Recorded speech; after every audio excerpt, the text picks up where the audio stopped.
The night sky stretched clear and cloudless as Vikir and Minipin walked through the hushed village streets. The houses were dark, their windows closed tightly. Minipin reviewed the request report in his hands with care, noting Vikir's affiliation with Colosio Academy and the clearly stated intention of hiring one guide for monster subjugation. As they made their way down the path, Minipin stole frequent glances at his companion, his cheeks blushing heavily, as though he was looking at his favorite celebrity or K-pop idol. It was difficult for him to process that he was walking beside a true member of the legendary Baskerville family, Sir Vikir van Baskerville himself.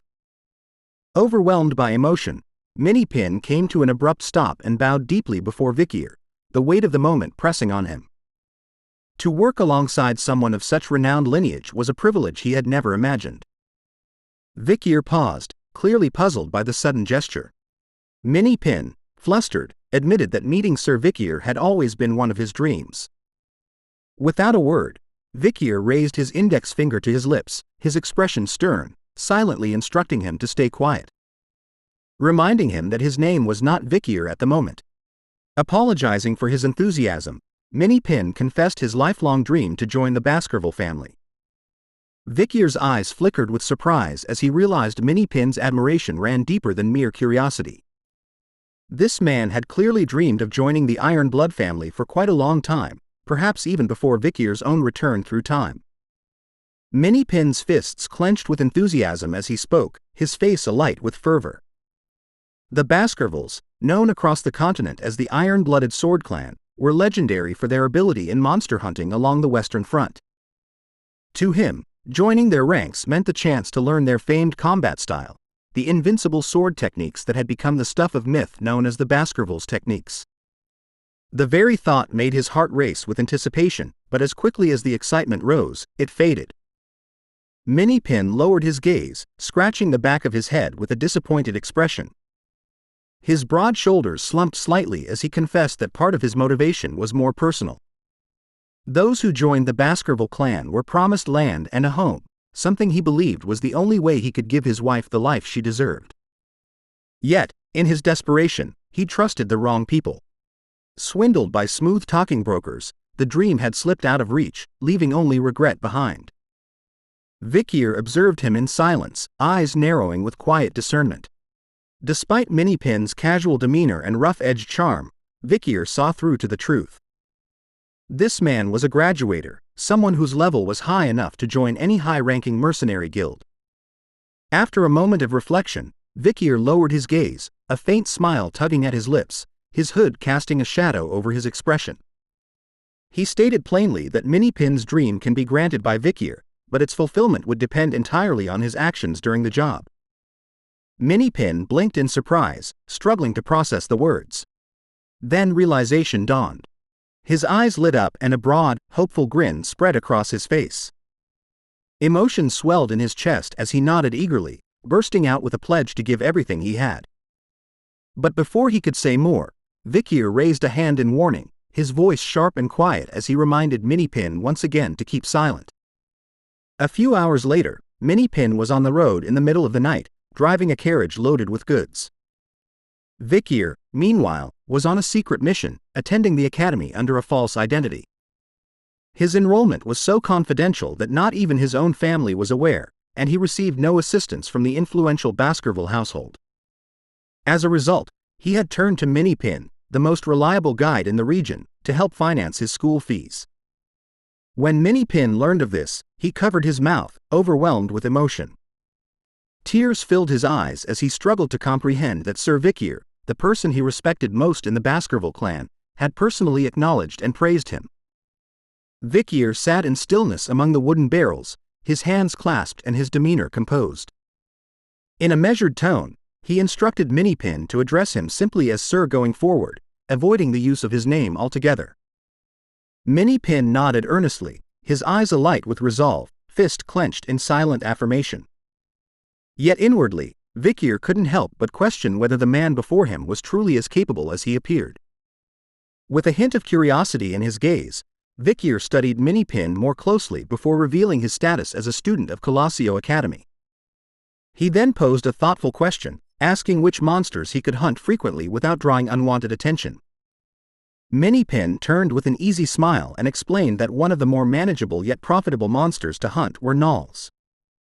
They are bizarre beasts that have the head of a hyena and the body of a dwarf, and they go in packs. They inhabit the highlands on the outskirts of the imperial capital. Although their individual risk level is C+, when they gather in groups, they become A-rank monsters. As the cart rolled forward, Minipin continued detailing their advantages. Due to their relatively low individual strength, even a first-year academy student could engage with them repeatedly without raising suspicions. Moreover, the imperial family had labeled the monster as an ecological disturbance, offering bounties for every confirmed kill. Their leather, meat, and bones could also be sold for additional income. Listening in silence, Vikir began to realize that Minipin was more competent than he looks, proving that he was the best guide available. After a few hours of travel, they arrived at the gnolls' habitat, and the merchandise carriage came to a halt. The area was teeming with gnolls, some armed with swords, others prowling the surroundings with sharp, watchful eyes. Hidden behind thick bushes, Vikir and Minipin studied the monsters with focused, serious expressions. Minipin pointed toward the creatures and explained that gnolls had a tendency to hoard shiny objects. For this reason, the most common hunting tactic involved throwing glass beads to lure them into the open before launching an attack. Vikir, seated beside him, remained silent.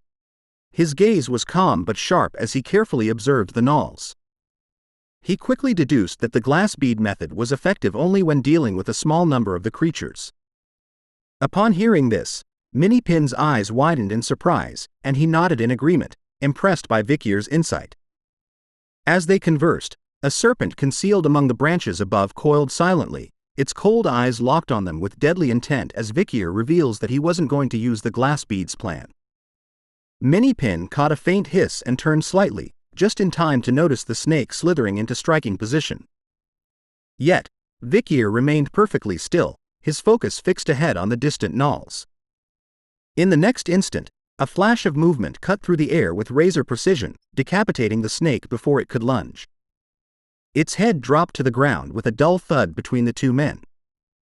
Minipin's eyes widened in shock, unable to comprehend what had just happened. He had seen no blade, no motion, only the aftermath. Still seated, Vikir hadn't shifted an inch. He calmly pointed over his shoulder with his thumb, unfazed by the lifeless serpent at his feet, and asked if the rum barrels on the cart contained oil. A bead of sweat rolled down his temple, not from exertion, but from focus. Minipin, still stunned, gave a silent nod. Blood trickled steadily from the serpent's severed neck, dripping between the barrels as Vikir calmly observed the distant hills. Without looking away, he said that he could likely wipe out the entire pack with minimal fighting. Minipin's eyes widened in disbelief as the serpent's blood continued to patter the earth.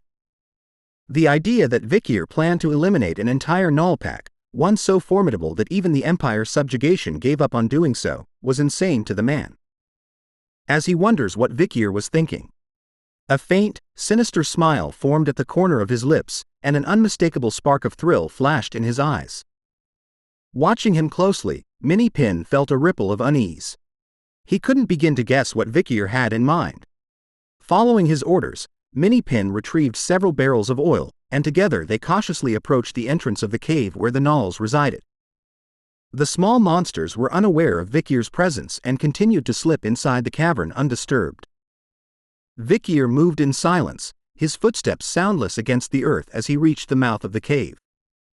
From his concealed vantage, he peered inside, studying the movements of the gnolls. Vikir caught sight of the entire pack, dozens of gnolls, their crimson eyes glowing like coals in the darkness, alert and restless. Minipin stood frozen a few steps behind, a knot of tension in his chest. The sheer number of monsters inside that cave was insane. A misstep here wouldn't just endanger them, it could trigger an outbreak that might overrun nearby villages. But Vikir remained utterly still, his expression unreadable as he analyzed the scene before him. Minipin watched closely, aware that someone like Vikir wouldn't move without a clear plan. Then, beneath the pale gleam of moonlight, Vikir advanced towards the cave's entrance as if walking into the jaws of death itself. Minipin, breath caught in his throat, followed at a distance and quietly set the oil barrels down near the entrance. He said nothing, only watched. Together, they stared into the gaping dark, their eyes unwavering, waiting for the moment to strike. Vikir lowered his gaze to the earth, recalling that this mountain housed 3 known entrances to the Gnolls' lair. The passage before them led to the lower-tier den where the weaker creatures resided. He crouched down, placing one palm against the ground. His eyes slipped shut as a quiet surge of mana pulsed from within him, spreading outward and sinking deep into the soil. The energy moved with deliberate purpose, as though searching for something beneath the surface. Since ascending to the rank of Swordmaster, he had gained an acute sensitivity to aura, and now he allowed that awareness to guide the flow of mana. It began to spread further, tendrils of energy crawling across the terrain like veins of light beneath the surface. Mini-Pin stood back, his greatsword resting across his shoulders, observing without a word. Then, without warning, the mountain trembled violently. 2 of the 3 known entrances erupted with force, columns of dust and debris exploding outward in great plumes. Frozen in place, Mini-Pin's eyes widened with fear and bewilderment. The earth continued to quake beneath his boots, and he realized whatever Vikir had unleashed, it was far beyond his understanding. Moments later, a torrent of Gnolls surged from the cave, eyes blazing with primal fury as they charged into the open. But before they could fan out, Mini-Pin rolled the oil barrels down the slope toward them. The containers struck with heavy thuds, bursting apart on impact and drenching the front lines in slick, glistening oil. Without hesitation, Mini-Pin hurled the remaining barrels with all his strength, sending them crashing into the chaotic mass. Flames reflected in Vikir's eyes as he stood poised with a torch in hand, a smirk curling on his lips. He couldn't believe that he was using the same strategy he used long ago while living in the forest. Back then, it had failed against a far more terrifying opponent, Madame Eight Legs. But this time was different. These weren't unstoppable monsters like her. These were low-level Gnolls. The Gnolls, slick with oil and blinded by confusion, continued their frenzied charge. With a cold, deliberate smile, Vikir released the torch, telling the monsters to struggle as much as they can. The moment the torch struck the soaked earth, a searing inferno erupted. Flames surged outward in a violent wave, swallowing the creatures in an instant. Their howls of agony tore through the night as the fire consumed them. In enclosed spaces like the cave, fire became more than just a weapon, it became a death sentence. The heat was devastating, but it was the smoke, thick and toxic, that sealed their fate. Vikir had already sealed the upper exits, leaving no path for the suffocating fumes to escape. The cave became a furnace, a sealed tomb of fire and smoke. As the blaze roared within, Vikir and Mini-Pin stood motionless at the threshold, shadows flickering across their faces in the firelight. Mini-Pin watched in stunned silence, a storm of awe and dread churning within him. These were monsters, yes. But witnessing their annihilation delivered with such clinical precision shook him to the core. Vikir hadn't flinched, hadn't blinked. Not a flicker of doubt crossed his face. It was a brutal reminder that to be a Baskerville meant more than wielding a sword. It meant becoming something sharp and merciless. Sensing Mini-Pin's unease, Vikir turned his head. His expression was unreadable, calm as ever. In his eyes was not cruelty, but quiet certainty. He said nothing. He didn't need to. Mini-Pin, however, stared at him with admiration. In his eyes, Vikir was undeniably impressive, cool beyond words. Vikir, noticing the expression, tilted his head slightly in confusion and scratched at his hair, unsure of how to react. Hours passed, and smoke began to drift from the mountain's peak. With torches in hand, they re-entered the cave. Inside, the air was thick with the acrid stench of smoke and charred flesh. The cavern was filled with the lifeless bodies of Gnolls. Mini-Pin examined the corpses carefully, then nodded with a serious expression. It was as he had expected. The Gnolls had died to smoke inhalation. Having spent years in the hunting world, he recognized the signs immediately. Vikir, his face calm and composed, began walking deeper into the cave. He reminded Mini-Pin to set aside the praise for now. There was still a chance some Gnolls had survived, and they couldn't afford to lower their guard. Minipin placed a hand over his chest, quietly moved by the fact that Vikir was concerned for his safety. Vikir, on the other hand, looked at him with a puzzled expression. Something in Minipin's reaction stirred a faint, unwelcome memory in Vikir, an echo of Secretary Chihuahua's nervous mannerisms. Both of them were similar to one another in his mind. They moved deeper into the cave, stepping over the charred remains of the fallen gnolls. The air still carried the sting of smoke and scorched flesh. As they walked, Minipin suddenly slowed, his eyes locking onto a curious formation in the ground, a large rock that didn't seem natural. His expression sharpened with suspicion. Without hesitation, he drew his sword and struck. The sharp clang of steel on stone drew Vikir's attention. He turned with a measured glance, asking if something was amiss. Minipin continued to strike, his blade slicing with practiced precision. He pointed out subtle tool marks, evidence of man-made traces. One final blow shattered the formation, revealing a hidden passage. Both men stood frozen, staring at the opening in disbelief.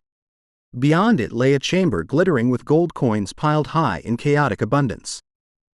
Vikir stepped forward cautiously, eyes scanning the room. It was more than a stash. It was a vault, meticulously concealed, intentionally placed. This wasn't random. This was on purpose. Behind him, Minipin remained near the entrance, clearly rattled. He ventured a guess. Perhaps the gnolls had simply hoarded the gold, since they liked shiny things. It wasn't unheard of.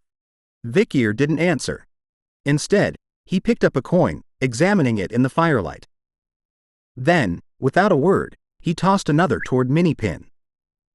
Catching it, Minipin inspected the piece, confused by its worn face. Vikir's voice was calm but resolute. The coins were unmarked, no serial numbers, no official minting. They weren't bank-issued. That meant they couldn't have entered circulation legally. And the idea that wild gnolls had independently acquired such treasure? Impossible. Minipin tried to process the implications. Who would hide such wealth here in a den full of monsters? And why? Vikir dropped the torch to the ground and straightened his posture. His tone left no room for doubt. Someone had turned this cave into a hidden vault, and that someone was dangerous enough to exterminate the entire colony if it meant recovering what was theirs. A sudden sound broke the silence, measured footsteps echoing from the mouth of the cave. A woman emerged, her high heels clicking against the stone. She stepped casually onto a corpse, smiling faintly as she licked her hand, the gesture disturbingly gross. Her eyes scanned the chamber with interest, then, with a voice edged in mockery, "So," she murmured, "some rats have found their way into my coin box. The owner has arrived." Thanks for watching the latest part from the voice of Manhwa. Subscribe for more content and don't forget to comment below what you want to see in the future. Like and share for more.